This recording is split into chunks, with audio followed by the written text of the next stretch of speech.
Is a 30-second dip in cold water enough? Or is there more to gain from extending your stay in an ice bath or a cold plunge?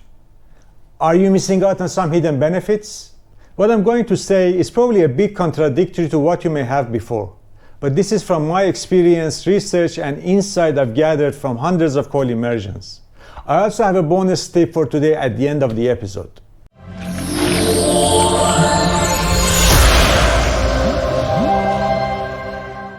When it comes to hobbies, sport, or business, I'm all about exploration and experimentation. Why? Because I believe there's always something new to learn, and possibly a better way to do things. When I first dipped into cold immersion, it was no different. I wanted to see how different temperatures and durations would feel. Starting from 10 degrees Celsius, which is 50 degrees Fahrenheit, to the numbing 3 degrees Celsius, 37 degrees Fahrenheit. The journey was filled with trial, error, and discovery. It became more than just a hobby or a therapy. It was a new thing for me to explore. Now, let's dive into my learnings, shall we?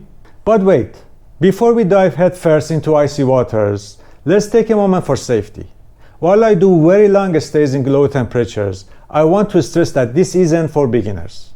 Like any physical activity, cold immersion requires gradual progress, physiological and mental adaptation. If you're just starting, please take it slow. Be aware of your body's signals and enjoy the process. The ice will wait for you. Let's assume you've just started and you're enjoying a quick dip of 30 seconds to maybe 2 minutes in 10 to 12 degrees Celsius, which is 50 to 54 degrees Fahrenheit. The baseline temperature doesn't matter. Now, what could be the difference between that and a longer stay of 5 to 10 minutes in, let's say, 15 degrees Celsius, 60 degrees Fahrenheit? This comparison is more than just the temperature. It's about the experience and benefits you gain. Does longer mean better? Or is there a sweet spot we are missing? Let's break it down piece by piece. In a previous video, I talked about the top 12 benefits of cold exposure. If you have not seen it, I will leave a link in the description for you to watch, as it summarizes the main benefits of cold exposure. Now, going through that list, when it comes to mental resilience and willpower, I must say mental strength is like a muscle, and cold immersion is a perfect gym to train it. Whether you stay a minute or 10, the icy waters challenge your mind, pushing you out of your comfort zone. But it's fascinating how this consistent discomfort builds resilience. It's not just about braving the cold, it's about facing adversity with a smile. It's a mental boot camp. What about brown fat activation, metabolism, and weight loss? Studies show any form of cold exposure activates brown fat and kickstarts metabolism. Both short and long stays provide those benefits. But the question is whether a longer stay may amplify them. The science hasn't gone there, but my personal experience says there might be something to explore. After a longer stay, I do feel hungry, extremely. Anyhow, it's a fascinating area for further exploration. I may even volunteer as a test subject. For inflammation, chronic pain, and for muscle recovery, longer stays have my vote. Quick dips are beneficial, but longer immersions I found that penetrates deeper into the body, creating a more soothing experience. The anecdotal evidence also suggests a link to increased anti-inflammatory hormones like cortisol. Where research is lacking, our experience can shine a light. Could longer dips become a new recovery tool? The possibilities are there. When it comes to energy and mood, taking a dip in cold water does something really special for me. Even a quick splash provides a surge of energy. That initial shock from the cold stimulates the production of various chemicals like adrenaline, noradrenaline, and endorphin. And I can't help but feel more alive. But when I stay in longer, that's when the magic happens. The longer I stay in, the more refreshed and satisfied I feel, mood-wise. In a short dip, usually they kick in after you're out of the tub.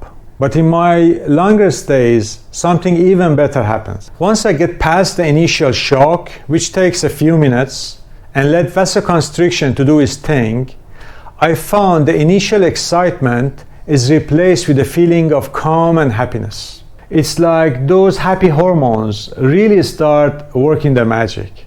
Often I listen to one of my favorite music playlists, which intensifies the enjoyment. By the way, if you're a cold enthusiast and you enjoyed the episode so far, go ahead and hit the like button and subscribe to the channel for more similar content. Now, do you feel like experimenting? If you have access to a temperature-controlled cold plunge, why not? Maybe use ice to chill your tub. If so, you can hop in a little earlier before it gets too cold. On the other hand, if you're using the cold plunge at your local gym, which is usually set at a fixed temperature, you can give yourself a challenge by gradually extending your stay, perhaps 30 seconds at a time. But be cautious, ramping up the duration too quickly can leave you worn out, as if you've just wrapped up a weightlifting session. That's your body telling you you're not used to the stress, so take it slow. Remember, each body is different, so tune in to what yours is saying. It's also always a smart move to check in with a healthcare professional, especially if you suffer from an existing condition like heart disease or high blood pressure. Finally, the bonus tip. When you decide to extend your stay in the cold, there is one key thing you need to keep in mind: warming up. After a quick dip, you can normally warm up naturally or by doing some light exercises. But when you're going for a longer stay, you might need something more like a sauna or a hot bath. The after drop will be much more intense. Right now my routine is soaking about 30 minutes in 4 degrees Celsius, which is 39 degrees Fahrenheit. Believe me, just exercising will not do the trick for warming up afterwards. But then hopping into a sauna or a hot bath doubles the enjoyment, if not more. So short dips or extended stays, both have their benefits and challenges. It's not about one size fits all. It's a journey, an exploration, and personal connection with the cold. Keep experimenting, but stay safe. Let your body be your guide. Until next time.